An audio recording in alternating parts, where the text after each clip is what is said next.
Bonjour et bienvenue dans ce cinquième épisode de Comment je me suis mise en marche. Et dans cet épisode, je vais te raconter mes deux plus grandes peurs et comment j'ai fait avec.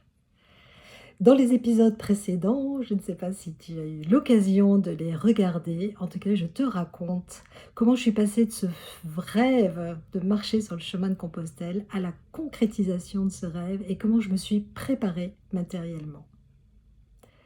Je suis Delphine Auger, je suis coach et j'accompagne les femmes à dépasser leurs peurs pour transformer leur deuxième vie.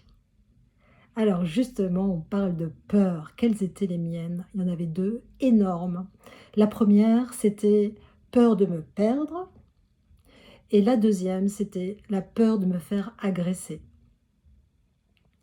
Alors la première, cette peur de me perdre, hem mon cerveau, en tout cas, me me racontait des tas de choses où je me voyais errer dans je sais pas quoi, j'imaginais des trucs un peu montagneux, je me voyais beaucoup dans une pénombre, dans la nuit qui commence à arriver et moi qui ai pas mon chemin et moi qui suis pas arrivée à l'endroit où je voulais avoir.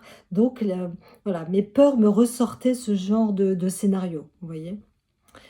Donc celle-ci, cette peur-là, et bien, tant qu'on n'est pas en train de marcher, tant qu'on n'est pas avec, son guide, donc là, je voulais indiquer, c'est avec ça que j'ai marché. Tant qu'on n'est pas avec ce truc-là, tant qu'on n'est pas sur le chemin, on ne peut pas se rendre compte si, les instructions sont claires, si les signes sont bien visibles. En fait, bah, là, il y a pas d'autre, moyen, en fait, que de se confronter et d'aller devant cette peur-là et de se mettre à marcher pour voir comment c'est. Et très vite, ça c'était vraiment rigolo, donc je suis partie de chez moi, hein, de Paris, donc très vite, à un moment, je traverse l'autoroute, c'est l'A4 et là, j'ai vu le premier signe, hein, les fameux, voilà, ce signe-là qui montre, qui dit qu'on est sur un chemin de Saint-Jacques et là, je l'ai vu sur la passerelle, en fait, qui enjambe, l'autoroute et vraiment, en fait, ces signes-là étaient vraiment fréquents. Il y a vraiment de temps en temps, en fait, en vrai, j'ai eu des hésitations, j'ai, parfois été obligée de revenir en arrière en me disant que j'avais raté un truc ou que c'était pas exactement comme dans le guide. C'est vrai que ça m'est arrivé quelques fois, mais globalement, finalement, la marche, s'est vraiment déroulée, sans aucune anicroche. C'était hyper bien détaillé et les signes étaient vraiment super visibles. Et ce truc-là qui me faisait vraiment peur, il s'est finalement transformé un peu comme un jeu de piste. Je me sentais un peu comme une scout ou comme une, quand j'étais jeune, en fait, j'ai fait de la course d'orientation et c'est une satisfaction juste dingue, en tous les cas, quand on fait son azimut et qu'on tombe, en tous les cas, sur la petite pancarte qui nous donne un nouvel azimut et ça me faisait exactement ça, en fait. Donc à chaque fois, il y avait une joie, il y avait une espèce de joie enfantine de dire: «Oh, je suis sur le bon chemin» et tout, une espèce de truc qui me faisait tressaillir de joie et cette peur, du coup, est vraiment tombée et elle s'est transformée en joie et ça, j'aurais jamais, jamais imaginé, ça, en vrai. Donc là, c'est vraiment l'expérience qui m'a montré que mon cerveau m'avait projeté des scénarios qui n'étaient pas justes, du tout et dans la question du jeu, puisque vraiment, ça a été un vrai jeu ce chemin, je vous ai parlé dans l'épisode précédent que j'avais acheté ma crédentiale, donc ça y est, je vous l'ai sortie, je vous l'ai montrée, donc là je vous montre, elle a des tampons, donc en fait, à chaque fois qu'on arrive, à chaque étape, donc chaque soir, le jeu, c'est de trouver le tampon pour valider, pour authentifier le fait qu'on est passé à cet endroit-là et donc franchement, avant de partir, je me dis: «Mais c'est quoi ce truc? Ça sert à rien», voilà et quand vous avez marché toute la journée, quand pendant toute la journée, vous avez en tête votre point d'arrivée, on dit: «Ah, ce soir, je serai à cet endroit-là. Ce soir, pendant la journée, je vais faire 20, je vais faire 25 bornes, voire 30». Et ben, quand vous arrivez le soir à cet endroit-là, eh bien, il y a vraiment une fierté et le fait de trouver le tampon, parce que ça, c'est un jeu de piste aussi, de savoir qui a le tampon, où se trouve le tampon. Eh bien, quand, eh ben, on vous tamponne votre crédentiel, ou parfois c'est vous-même qui le faites, et ben, il y a une vraie fierté d'avoir, accompli cette étape-là, qu'elle a été validée, qu'il y a même d'autres personnes en quelque sorte qui valident en fait ce chemin, et c'est devenu, aussi un jeu en vrai, de me dire: «Ah, ce soir, où se trouve le tampon?» pour que je puisse, continuer à remplir mes cases en fait de ma crédentiale. Voilà. Ils sont beaux, puis après on les regarde, les tampons et tout. Voilà, donc vraiment, cette peur de se perdre, c'est devenu un super jeu de piste. J'ai adoré ça. La deuxième peur, la peur de me faire agresser, celle-ci, c'est une autre histoire. Et ce dont je me suis rendu compte, en fait, c'est d'une part, déjà, c'était de me dire que je ne sais pas d'où vient cette peur, hein, puisqu'en fait, en vrai, je touche du bois, en fait, dans ma vie, en fait, moi, personnellement, dans toute mon existence, je ne me suis jamais fait agresser. Donc c'est quelque chose, j'ai envie de dire, qui ne m'appartient pas. Et pourtant, c'est là.